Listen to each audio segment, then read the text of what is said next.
Esta noche hace mucho frío. La neblina cubre las ventanas y una extraña risa se escucha en el pasillo. Estos son los relatos ecuatorianos que tus abuelos nunca te contaron, narradas por sus propios protagonistas. Buenas noches y bienvenidos al diario del terror ecuatoriano.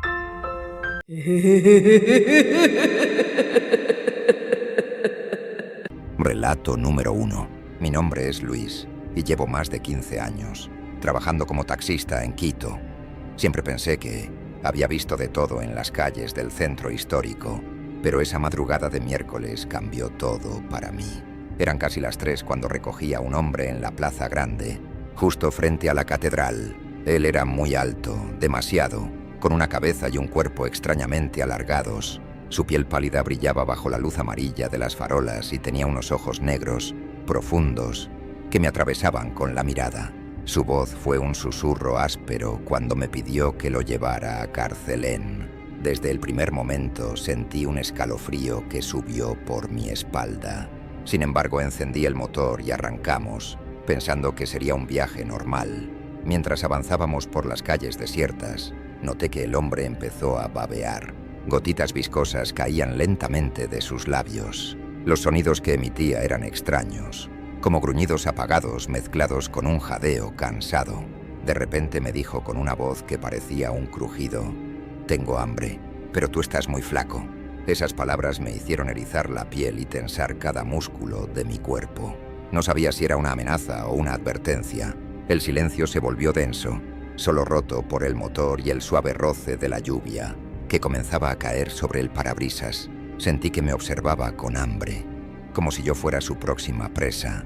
Al doblar hacia la calle América, justo cerca de la Universidad Central, vimos a un hombre bastante gordo tambaleándose en medio de la calle, como si estuviera borracho o perdido en sus propios delirios. Mi pasajero apuntó con un dedo huesudo y me ordenó frenéticamente: «Detente, déjalo ahí». No me quedó más remedio que obedecer, aunque sentí que el aire se volvía pesado y el tiempo se hacía lento. Bajó del taxi, tiró $20 sobre el asiento y me dijo que me fuera rápido. Sin apartar la mirada del espejo retrovisor, sentí que algo terrible estaba a punto de suceder. Mi corazón latía con fuerza y el miedo se apoderó de mí. Fue entonces cuando vi lo que nadie podría creer. El hombre extraño saltó sobre el gordo con una velocidad inhumana.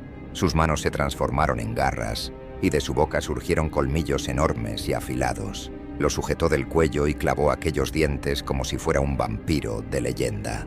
Un olor a sangre y muerte invadió el aire, y el grito ahogado del hombre gordo se mezcló con risas crueles. Sentí ganas de cerrar los ojos, pero el terror me paralizaba. No sabía si eso era real o una pesadilla viva. El vampiro parecía alimentarse con una ansia insaciable, y yo solo podía observar, atrapado en mi propio miedo. De repente, el vampiro levantó la mirada y sus ojos se cruzaron con los míos a través del espejo. Me habló con voz helada: «Tú no eres para mí, todavía». Sin decir más, desapareció entre las sombras de la noche, dejando solo el cuerpo inmóvil del hombre gordo en medio de la calle mojada. Encendí el motor, temblando, y salí disparado de ahí, sin mirar atrás. Desde esa noche, no volví a sentirme seguro en las calles del centro. Siempre miro por el retrovisor, esperando no encontrar esos ojos negros que me persiguen en mis pesadillas. Esa fue la noche que vi a un vampiro, y sé que aún anda suelto. Relato número 2. Me llamo Jaime y soy taxista desde hace casi 10 años. Trabajo sobre todo en las madrugadas, cuando el tráfico es más tranquilo y los pasajeros más raros. Esa madrugada de sábado, eran cerca de las 5 cuando bajaba por la avenida Napo, cerca del Trébol, con la radio encendida a bajo volumen y la neblina aún espesa sobre las calles mojadas. Fue justo frente a la iglesia de San Blas donde la vi, una mujer anciana parada en la vereda, toda vestida de negro. Traía una blusa con encajes, una falda larga, un chal cubriéndole los hombros y un sombrero antiguo que le hacía sombra al rostro. Estaba tan quieta que al principio pensé que era una estatua o alguien perdido, pero cuando pasé junto a ella, alzó una mano con lentitud y me hizo una seña. Frené, un poco desconcertado, y bajé la ventana. «Buenos días, joven», dijo con una voz apagada y seca. ¿Podría llevarme al cementerio de la Magdalena? Tengo que llegar al sepelio de mi hermana. Ya deben estar por enterrarla. No sé por qué, pero sentí un leve escalofrío. Quizás por su manera de hablar, o por lo extraño que era ver a una anciana de luto sola en la calle a esa hora. Pero asentí con la cabeza, y ella subió al asiento trasero con una lentitud de otro tiempo. Apenas cerró la puerta, un olor fuerte, como a tierra mojada y flores marchitas, se metió en la cabina. Pensé que venía del cementerio mismo, como si la mujer ya lo trajera consigo.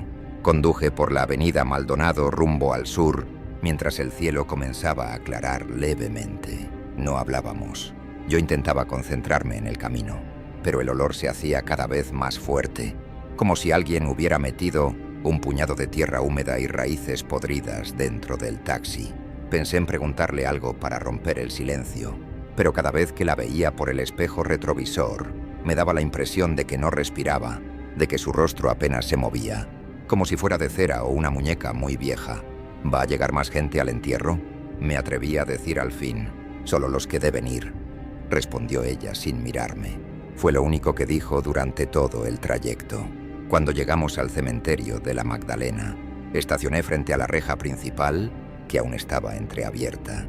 Me giré para decirle que habíamos llegado, pero el asiento trasero estaba vacío. Sentí un golpe de frío en el pecho. Me bajó la presión. Salí del carro de inmediato, con el corazón latiendo con fuerza. La busqué con la mirada y la vi a lo lejos, caminando entre las lápidas, atravesando el pórtico del cementerio como si nunca hubiera estado dentro del taxi. Iba erguida, con paso seguro, avanzando entre la niebla que comenzaba a levantarse. Sentí rabia. No había pagado la carrera. Vieja malagradecida, murmuraba, mientras cerraba el carro y la seguía decidido. La humedad, dentro del cementerio, era aún más densa que afuera. El olor a tierra, a flores marchitas y a velas consumidas, me envolvía como una sábana sucia. Caminé entre las lápidas viejas, pasando mausoleos cubiertos de musgo y tumbas con cruces torcidas. A lo lejos se escuchaba una voz grave, como de un sacerdote, rezando un rosario o haciendo una oración. Me fui guiando por el sonido. A cada paso, las ramas crujían bajo mis zapatos y las sombras de los cipreses se alargaban con la luz débil del amanecer. Santa María, Madre de Dios, ruega por nosotros, pecadores. El rezo venía de una capilla al fondo del cementerio. Me acerqué despacio, convencido de que la vieja estaba allá, de que tal vez aún podía alcanzarla, reclamarle por haberse ido sin pagar. Me acerqué por uno de los costados, y entre los barrotes de una ventana vi un grupo de personas paradas frente a un ataúd. Había llanto, murmullos y el murmullo constante del cura. Una misa de entierro. Quizás era cierto lo que me había dicho la anciana. Su hermana estaba siendo enterrada. Pero entonces vi la foto. La foto estaba apoyada sobre el ataúd, como en todos los funerales, con un marco dorado y flores a los costados. Pero cuando la vi, el estómago se me revolvió y las piernas me flaquearon. Era ella, la misma mujer que había subido a mi taxi, la misma que me había pedido que la llevara al cementerio. El mismo vestido negro, el mismo rostro serio y seco, el mismo sombrero con encajes. Era imposible. La observé una y otra vez, tratando de convencerme de que me equivocaba. Pero no había duda. Era ella, estaba muerta, y yo la había traído. Retrocedí un paso, tropezando con una raíz. El corazón me latía como un tambor en el pecho. La cabeza me daba vueltas. Quise pensar que todo había sido una confusión, que alguien muy parecida había subido a mi taxi. Pero entonces sentí de nuevo el olor a tierra mojada, más fuerte que nunca, como si brotara de mi propia piel. Y allí, detrás de la reja de la capilla, entre las sombras del cementerio, vi una figura negra mirándome. Era ella, otra vez, de pie, completamente inmóvil, con los ojos clavados en mí. No pude moverme. La mujer no hacía ningún gesto, pero su presencia me paralizaba. Era como si me hundiera en una pesadilla sin poder gritar. Sus ojos eran dos huecos oscuros, y aunque no hablaba, sentí como si me dijera algo, sin palabras, solo con esa mirada muerta. Una advertencia, algo que no debía haber visto. Gracias por traerme, escuché en mi cabeza, pero su voz no venía de su boca. Me giré y corrí. No sé cómo salí del cementerio. No recuerdo haber cruzado la puerta, ni haber encendido el carro. Solo sé que minutos después ya estaba manejando por la avenida Teniente Hugo Ortiz, sudando frío, con las manos temblorosas y los ojos clavados en el espejo retrovisor. Por el resto del día no pude recoger más pasajeros. Me sentía enfermo. Y durante semanas no pude acercarme a ningún cementerio sin que se me revolviera el estómago. Esa noche entendí que hay cosas que caminan entre nosotros aunque ya estén del otro lado. A veces, los muertos solo necesitan una última carrera, pero uno no debería mirar atrás, nunca. Desde entonces, cada vez que una mujer vestida de negro me hace la seña en la madrugada, acelero. No importa el dinero, no importa la ruta, yo ya llevé a una muerta a su propio entierro, y no quiero volver a hacerlo. Relato número 3. Me llamo Rodrigo, tengo 48 años, y manejo bus desde que tenía 23. Me sé de memoria todas las curvas, baches y paradas del sur de Quito. Trabajo en la ruta nocturna que va desde el terminal de la Marín hasta Amaguaña. Mi turno comienza a las 8 de la noche, pero el último viaje siempre es el más pesado, el de las 10. Esa última ruta, en especial los fines de semana, es silenciosa. A veces llevo 3 o 4 personas y otras veces ni uno. Los barrios se apagan poco a poco mientras subo por la Simón Bolívar y cuando llego al fondo, al sector rural de Amaguaña, todo es neblina, monte y oscuridad. Esa noche era un miércoles. El aire estaba pesado, como si fuera a llover. Recogí a unas 5 personas en la Marín, gente callada, cansada. Fui haciendo las paradas de siempre. El Trébol, Lucha de los Pobres, la Argelia, hasta que poco a poco todos se bajaron. Ya eran casi las 11 cuando crucé el desvío hacia el Parque Central de Amaguaña. En ese momento creí que el bus iba completamente vacío. Iba solo, como siempre, con la radio bajita, el motor rugiendo suave y los faros iluminando la carretera. Pero fue en una curva, justo antes de llegar a la última parada, cuando la vi por el espejo retrovisor. Era una niña. Estaba sentada en el último asiento, del lado derecho. Llevaba un vestido blanco que le colgaba hasta las rodillas y tenía el cabello negro, largo y lacio, que le tapaba el rostro. En un primer instante pensé que era hija de algún pasajero que se olvidó bajarla. Me alarmé. ¿Cómo es posible que nadie me haya dicho nada? Frené el bus con cuidado y me giré desde mi asiento, con la garganta seca. «Mijita, ¿dónde está tu mami?», grité, pero la niña no se movía, no respondía. Solo estaba ahí, completamente quieta, con las piernas juntas, los brazos sobre el regazo y la cabeza ligeramente agachada. Me levanté y caminé por el pasillo, que crujía bajo mis botas. El bus estaba helado, y con cada paso sentía que el aire se volvía más denso. Algo no estaba bien, muy dentro de mí, lo sabía. Aún así, seguí caminando. «No te asustes, ya mismo encontramos a tu mami», dije en voz baja, aunque el corazón me golpeaba fuerte. Cuando llegué al último asiento, ya no había nadie. Miré a todos lados. No podía entenderlo. Revisé cada fila, cada rincón del bus. Miré incluso debajo de los asientos. Nada. No había forma de que la niña hubiera salido sin que yo la viera. Me volví hasta la puerta de atrás.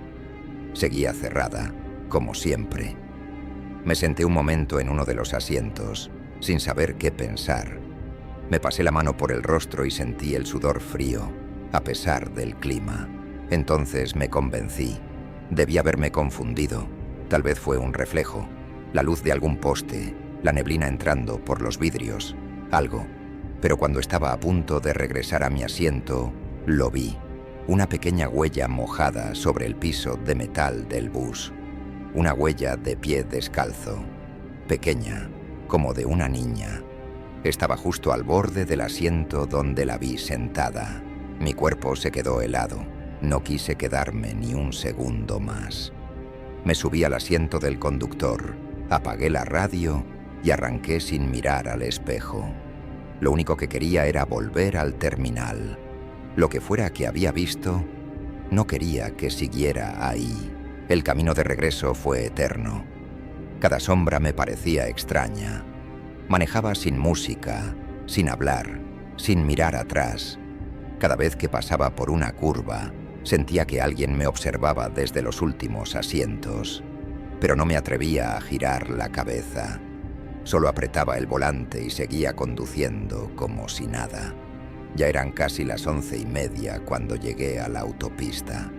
Las luces de los postes parpadeaban y el aire de la madrugada era más frío de lo normal. Todo estaba demasiado silencioso. Cuando llegué al redondel del trébol, el bus comenzó a hacer un sonido raro, como si algo pesara más de la cuenta. Miré los retrovisores, vacíos, o eso quise creer. Pero de pronto el timbre de parada sonó, ese timbre viejo que casi nadie usa. Sonó una, 2 veces, 3, como si alguien al fondo quisiera bajarse. No pude más. Frené el bus, apagué el motor, me bajé sin cerrar la puerta, caminé unos metros y respiré hondo, con la mirada clavada en el asfalto mojado. Sabía que no estaba loco, sabía que alguien o algo se había subido esa noche. No era la primera vez que oía historias de conductores que ven cosas raras en la madrugada, pero esta vez me tocó a mí. Cuando por fin llegué al terminal, uno de los cuidadores me esperaba con su taza de café. ¿Todo bien, don Rodrigo?, me preguntó. Asentí con la cabeza, sin ganas de hablar. Me senté en una banca a esperar que el motor se enfriara. Me temblaban las manos. El olor del bus seguía raro, como a humedad, a moho, a tierra mojada. Me quedé mirando hacia la oscuridad del fondo del andén. Recordaba claramente la niña. No podía haber sido una ilusión. No cuando vi esa huella en el piso, no cuando sonó el timbre. Desde entonces, cada vez que paso por ese tramo, cerca del parque de Amaguaña, reviso el espejo retrovisor más de una vez. Incluso cuando estoy seguro de que el bus va vacío. Hay noches en que escucho pasos suaves, como si alguien caminara descalzo por el pasillo. Otras veces, siento que alguien respira detrás de mí. Nunca más volví a ver a la niña. Pero estoy seguro de algo. Esa noche, un fantasma se subió a mi bus. Relato número 4. Me llamo Henry y soy chofer de tráiler desde hace más de 20 años. He cruzado el país de punta a punta llevando carga, desde Esmeraldas hasta Loja. Pero si hay una carretera que me ha puesto nervioso más de una vez, es la que va de Aloag a Santo Domingo. Esa vía tiene algo oscuro, pesado, como si la neblina que la cubre casi siempre estuviera hecha de cosas que no se quieren ver. Esa noche llevaba sacos de arroz desde Quevedo.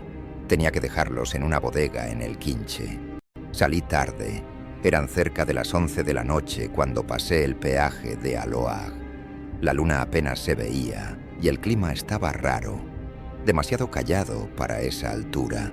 La neblina comenzó a aparecer casi de inmediato y el camino se volvió una serpiente de asfalto entre sombras. La radio del tráiler no funcionaba bien, solo se escuchaba una estática entrecortada, así que apagué todo y me concentré en la carretera. No había otros vehículos a la vista, solo mi tráiler y el silencio.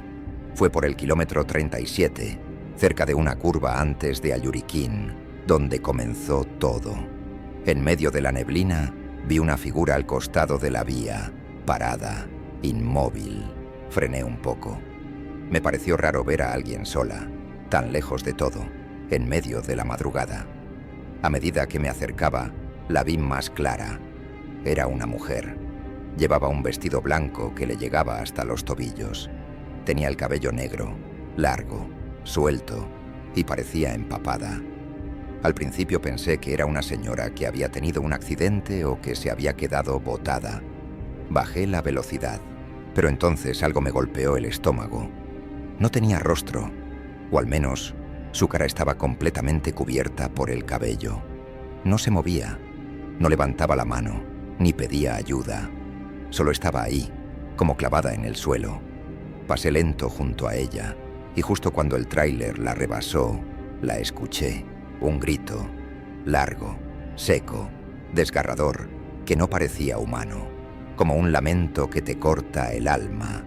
No venía de mi radio, ni del viento, venía de ella.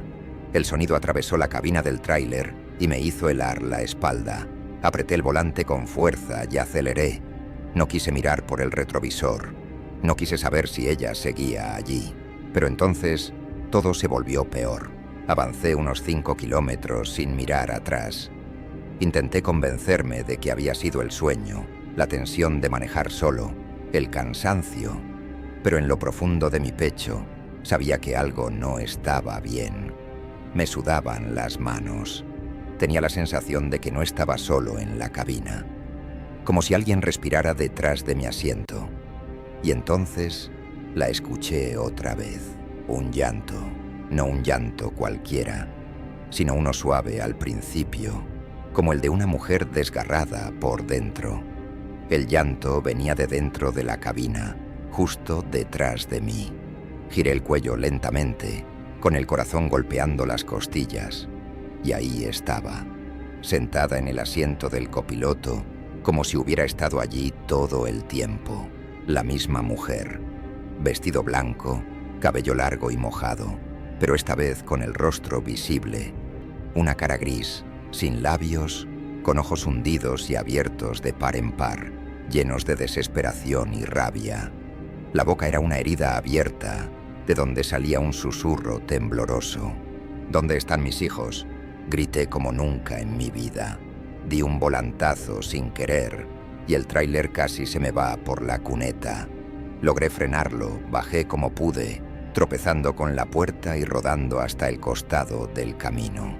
Me quedé allí, tirado sobre el pasto húmedo, jadeando. El frío de la madrugada me quemaba la piel, pero lo único que sentía era miedo. Miré hacia la cabina y ya no había nadie. La luz interior parpadeaba.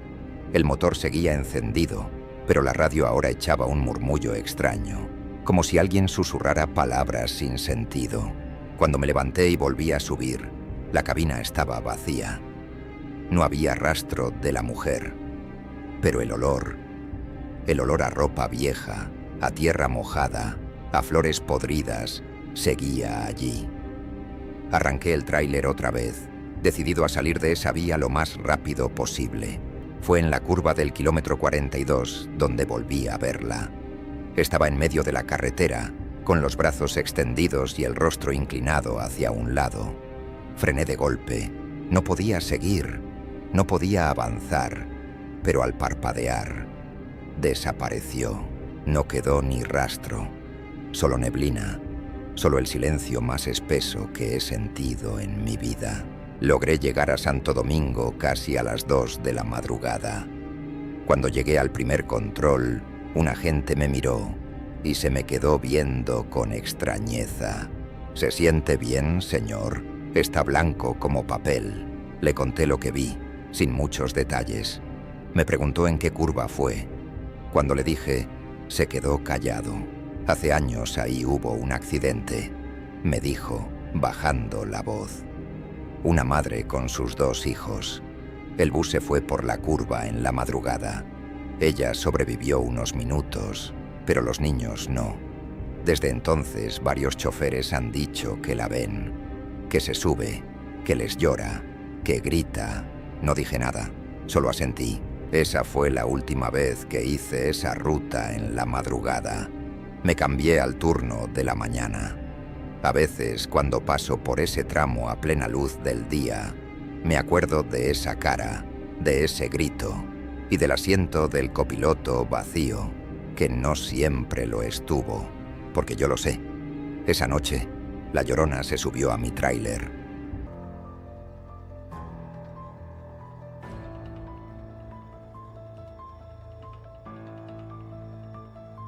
Apostaría mi alma a que nadie había escuchado este relato antes. Si te gustó la historia, únete a nuestra comunidad y cuéntanos tus experiencias de terror en los comentarios.